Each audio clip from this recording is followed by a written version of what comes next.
Hey guys, welcome back on the channel. Fabrizio Romano here as always to keep you posted on the transfer market, and today guys, updates for you as every single day. Let me remind you, the World Cup final is coming. As always, on all my accounts you can find absolutely everything, the updates, the words, the result and all the rest. So remember to be on all my accounts for all the latest, and then here on YouTube for the transfer updates, for all the news. It's super busy, it's crazy busy, so stay tuned for all the very latest, and we will talk about absolutely everything today. Many stories to mention and to talk about. Let me start with some piece of news from around Europe. Paris Saint-Germain, Kolo Muani and Renato Sanchez out of the squad. Both of them are up for sale. Renato Sanchez has been informed that he has to find a new club. Kolo Muani, negotiations ongoing with Juventus.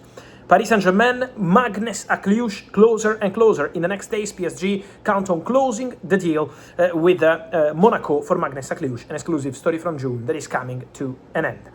Then another exclusive important story, Samu Costa, midfielder from Mallorca, targeted by Red Bull Leipzig over the recent weeks, is also a target for Cristiano Ronaldo team in Saudi Arabia, Al Nassr. Al Nassr have an agreement in place with Mallorca for Samu Costa, so club to club is almost done. It's a verbal agreement because they are working on the approval for the budget, but Al Nassr are going all in for Samu Costa as the replacement for Marcelo Brozovic. So exclusive news also on Spain, Saudi Arabia sides. More to mention, congratulations to Fiorentina, who signed one of the most talented players of the World Cup that it's sending, and it's Chris Inao Ulai from Ivory Coast. Many people following the World Cup said this kid is very talented, very good midfielder. Fiorentina paid 30 million euros to Trabzonspor plus a sell-on clause to sign Ulai. Deal in place, and here we go for Ulai, who is already in Italy for medical test and contract signing.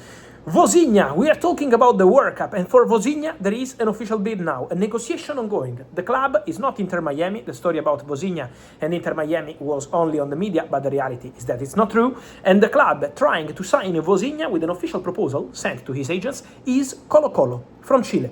The Chilean club sent a proposal to Vozinha. For those who don't know, Colo-Colo is an historical team in Chile, one of the most important, a really historical club, and they're trying. There is also Santiago Mele on the list, but Colo-Colo are trying to sign Vozinha. There is a negotiation. Let's see if they decide to go for him, if they can reach an agreement. They sent a proposal. Vozinha camp sent a counter proposal, but this could be the here we go, the curious here we go from the World Cup. Moving into more names, guys.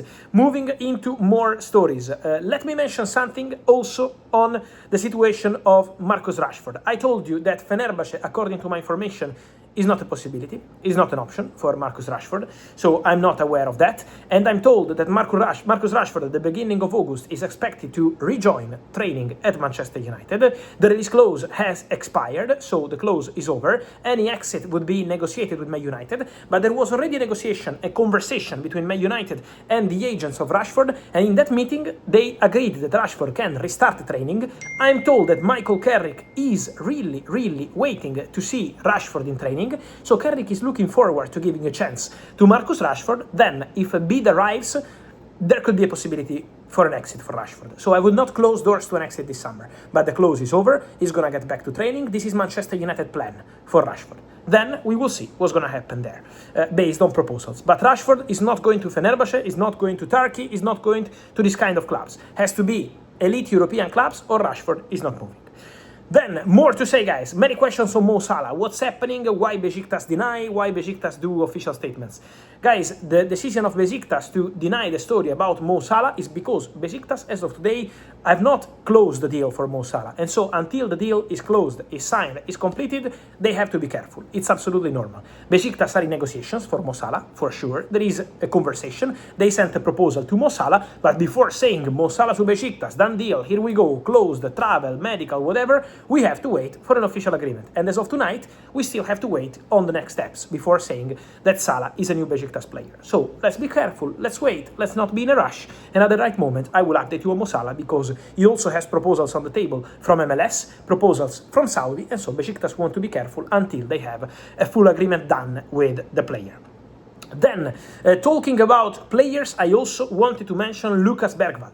Lucas Bergvall from Tottenham is expected to leave the club this summer. Bergvall told Tottenham that he wants to play on a regular basis. He's ready to maybe take a different step, but leaving Tottenham this summer is something that he has to do, according to the player, because he wants to play. And at Tottenham, the feeling of the boy is that after signing Matheus Fernandes, Sandro Tonali, and they're not going to play European football, he doesn't want to spend the season on the bench or playing 10 minutes every 2 weeks. And so, for Bergvall, bid from Nottingham Forest, talks with Newcastle, both clubs are working for Lucas Bergvall.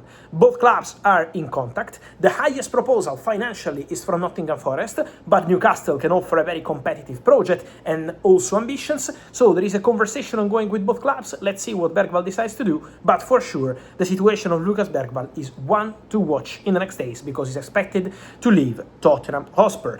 On Tottenham, in terms of incomings, I stand by my news. It was end of May, June, July. I maintain my information. Tottenham wants Savinho.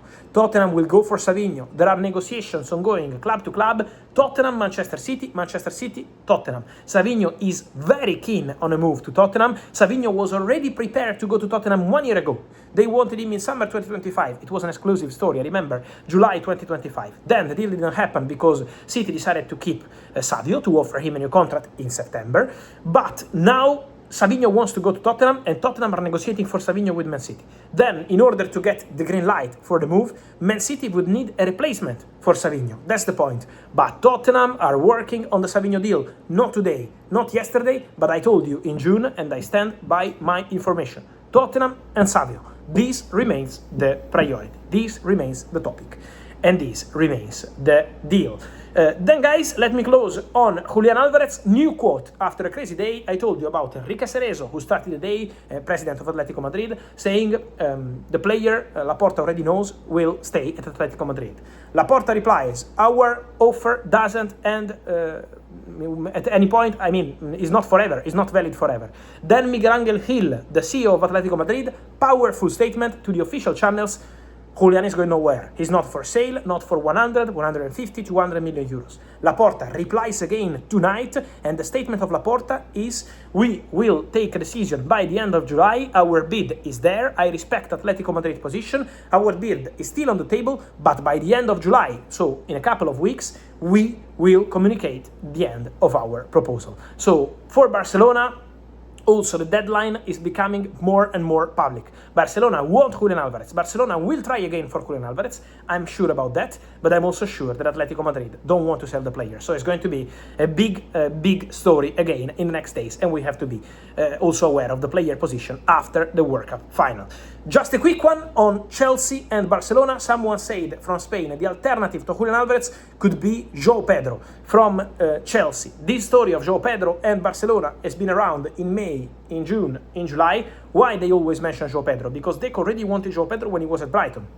Deco is a big fan of Joe Pedro, but the reality is that Joe Pedro is going nowhere. Joe Pedro for Chelsea is untouchable. So if you see links, if you see rumors, I can guarantee to you that Chelsea consider Joe Pedro. Simply not for sale at any price. Impossible. So guys, on this and much more, remember to let me know your opinion here in the comments, like this video, turn on the notification bell, and see you soon.